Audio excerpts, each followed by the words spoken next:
जादुई रजाई। एक लंबी हिंदी कहानी। बहुत समय पहले की बात है। एक छोटे से गांव में रघु नाम का एक निर्धन लेकिन नेकदिल लड़का रहता था। उसके माता पिता बचपन में ही गुजर गए थे और वह गांव के मंदिर के पुजारी के साथ रहकर जीवन यापन करता था। रघु मेहनती था और कभी किसी से कुछ मांगता नहीं था। सर्दी के दिन आ गए थे और गांव के पहाड़ी इलाके में बर्फ गिरनी शुरू हो गई थी।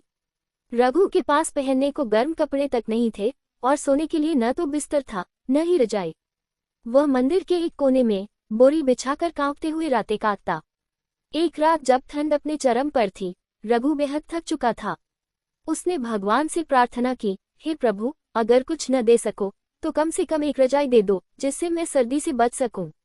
कहकर वह वहीं लेट गया और नींद की गोद में समा गया।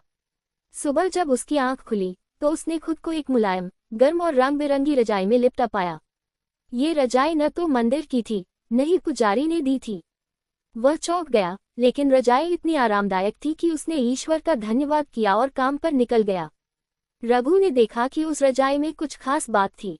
जब वह इसे ओढ़ता, उसे सपनों में किसी दूसरी दुनिया की झलक मिलती, एक ऐसी दुनिया जहां परियां थीं, बोलते हुए जानवर थे और मन की बात जानने वाला पेड़ भी।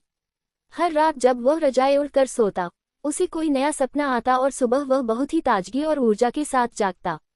धीरे धीरे उसने महसूस किया कि उस रजाई की एक और खासियत थी। जब वह किसी गरीब या जरूरतमंद को उस रजाई से ढकता तो वह व्यक्ति चमत्कारी रूप से ठीक हो जाता, चाहे उसे कितनी भी गंभीर बीमारी क्यों न हो। ये बात फैलने लगी। लोग रघु को जादुई रजाई वाला लड़का कहने लगे, लेकिन रघु कभी भी उसका दुरुपयोग नहीं करता। वह केवल जरूरतमंदों की मदद करता और रजाई को संभाल कर रखता।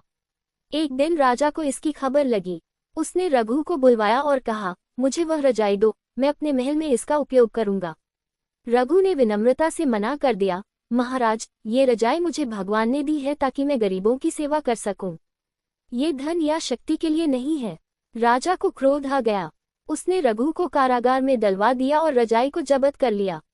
लेकिन जैसे ही राजा ने रजाई ओढ़ी, वह चुभने लगी और उसे बुरे सपने आने लगे।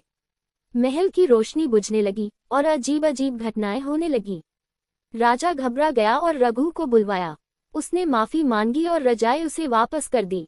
तभी एक दिव्य प्रकाश फैला और एक आवाज गूंजी, रघु, तूने अपनी निस्वार्थ सेवा से इस रजाई को उसका असली उद्देश्य दिया। अब ये तेरे साथ हमेशा रहेगी और जहां तू जाएगा वहां सुख, स्वास्थ्य और सच्चाई फैलेगी। उस दिन के बाद रघु पूरे राज्य में घूम घूम कर जरूरतमंदों की सेवा करने लगा। वह कभी किसी से कुछ नहीं मांगता और हर रात वह उसी जादुई रजाई में सोता। लोग कहते हैं, आज भी किसी सर्द रात में अगर कोई गरीब किसी को रंग बिरंगी रजाई ओढ़े देखे तो समझ लेना रघु आया था। समाप्त। अगर आप चाहें, मैं इस कहानी का संक्षिप्त संस्करण, चित्रकथा या ऑडियो रूपांतरण भी बना सकता हूँ।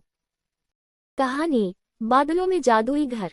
बहुत समय पहले की बात है। एक छोटे से गांव में एक नन्ही सी लड़की रहती थी जिसका नाम था नैना। नैना बहुत ही प्यारी, चंचल और जिज्ञासु स्वभाव की थी। उसे आसमान को निहारना और बादलों की आकृतियां बनाना बहुत पसंद था। कभी वह बादल को हाथी का रूप देती तो कभी उन्हें उड़ते हुए घोड़े की तरह देखती। एक दिन दोपहर को जब नैना पेड़ की छांव में लेटी बादलों को देख रही थी, तभी उसने देखा कि एक चमकदार सीढ़ी आकाश से नीचे उतर रही है। वह चकित होकर खड़ी हो गई। सीढ़ी एकदम उसके सामने आकर रुक गई और जैसे ही उसने पहला कदम रखा, वह सीढ़ी धीरे धीरे ऊपर की ओर चलने लगी। नैना डरते हुए लेकिन उत्सुकतावश चढ़ती गई। जैसे ही वह आखिरी सीढ़ी पर पहुंचे, उसने देखा कि वह एक जादुई दुनिया में पहुंच गई है, बादलों में बसा एक घर। ये घर रुई की तरह मुलायम बादलों से बना था और उसमें इंद्रधनुष की खिड़कियां थीं। हवा में रंग बिरंगे पक्षी तैर रहे थे और हर कोने से संगीत की मधुर धुन सुनाई दे रही थी। इस घर की मालकिन थी परियों की रानी वायुलता। वायुलता ने नैना को देखा और मुस्कुराकर कहा, नैना, तुम चुनी गई हो इस जादुई घर की रक्षक बनने के लिए। तुम्हारा दिल साफ है और कल्पनाओं से भरा है।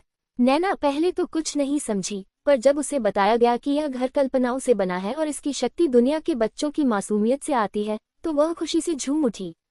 उसे एक सुनहरी छड़ी दी गई जिससे वह बादलों को नई आकृति दे सकती थी, संगीत बना सकती थी और सपनों की कहानियां बुन सकती थी।